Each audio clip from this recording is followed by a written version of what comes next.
You want to know when the worst time to make a vlog is? Is after you watch something on TV or in a movie that makes you cry. Today is the vlog for April 12th. What a day. I don't know if I mentioned, but my cat Leo has been under the weather. And Leo, though I forgot to do anything to help him celebrate, not that he cares that much. Leo's birthday is April 1st.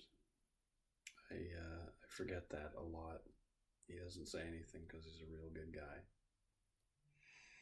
But Leo turned 12 this year, and he's a senior citizen in cat terms. 12 years is when they're getting seriously old. It's sort of like mid-60s, like 65 for a real person. Real person. He's a cat. I don't know if you can call cats people, but he's been a real person in my life. I think a lot about him. I care a lot for him. And seeing him under the weather just makes me feel terrible, because when I'm under the weather, I will whine to whoever can hear me. I will moan about how I feel, about all the things I wish I could do, all the unhappiness illness brings to me, and I'll tell everybody in excruciating detail everything that is wrong with me. Cats can't do that. Cats and dogs and birds and fish and lizards and everything in between lack the ability to express themselves when they are ill. And in fact, especially in mammals, an ill animal is likely to try and separate itself from the things it cares about because it knows that it is weaker and more susceptible to predators, and instinctually is trying to preserve the larger group of animals by isolating itself so that it may be killed, eaten by something, but the rest of the group is spared. And cats don't know that we can take care of ourselves just fine. In fact, we're so good at taking care of ourselves, we spend an awful lot of time trying to make sure that they feel good. Cats can't express themselves, and sometimes they want to hide when they're sick so that we don't know that they're sick and we don't try and ruin ourselves keeping them safe. But despite Leo's best efforts to get himself killed, and he's tried an awful lot of times over the years, my dad was kind enough to take him to the vet today while I was at work. Little jolt is just me tapping my foot against the ground. Anyway, Dad took him to the vet, and he is not running a fever. He doesn't have anything weird showing up in his x-rays. He actually is not dehydrated given the initial results of the blood test, and there weren't a lot of other red flags other than the fact that he's not eating much right now, so he's lost some weight. He did not like being at the vet. He was actually pretty mellow for most of the time until it was time to take his temperature. I made the point to my dad, when we go to the doctor talks to us in a very calm, soothing voice. It's that bedside manner. Hi, Eric. How you doing today?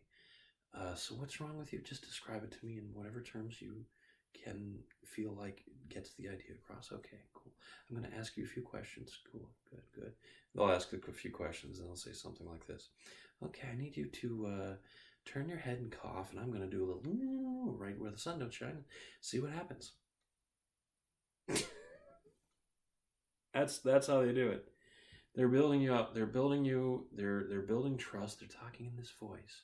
This very easy to listen to. They enunciate all of their words, but they're whispering.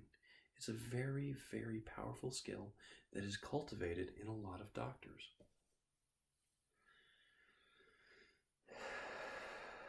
Imagine, if you will, for a second, that you, who are a modern American who only speaks English because you were born in America and didn't bother learning anything else while you were at school, because why bother?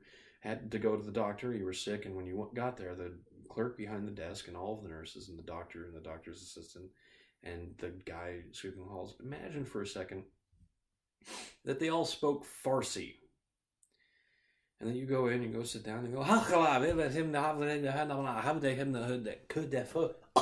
then the and you're going what now? What's going on? What are you trying to?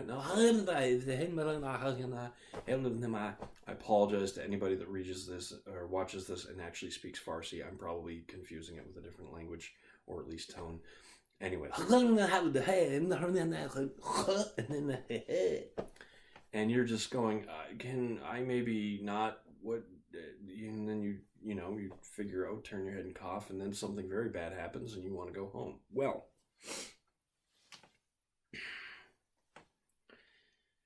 cats have to have their temperature taken rectally. And there is no way to adequately prepare a cat for that. So Leo's been walking funny ever since he got home. And he had a little bit of an accident. He pooped a little bit in the hall. I cleaned it up. He was not enjoying himself, clearly. But he's doing okay. And I just watched a very touching episode of West Wing, which is why I was crying. But throughout the day, I've had 2 cats, and we took care of a 3rd cat for a very brief period of time back when I was just finishing up college, I think. And I didn't give that cat a name, not that I remember. My 2 cats were Kitsy and Mitzi. They both passed away. Mittens passed away Mittens was put down while I was at school one day. And after I'd been living by myself for a while, I came home to visit my folks. I found that Kitsy had also been put down. They had both gotten very sick, and they were suffering, and the decision was made. And I agreed with it, though I wasn't particularly happy at the time, that it would be better for them to not have prolonged suffering and then die in absolute misery and terror. But I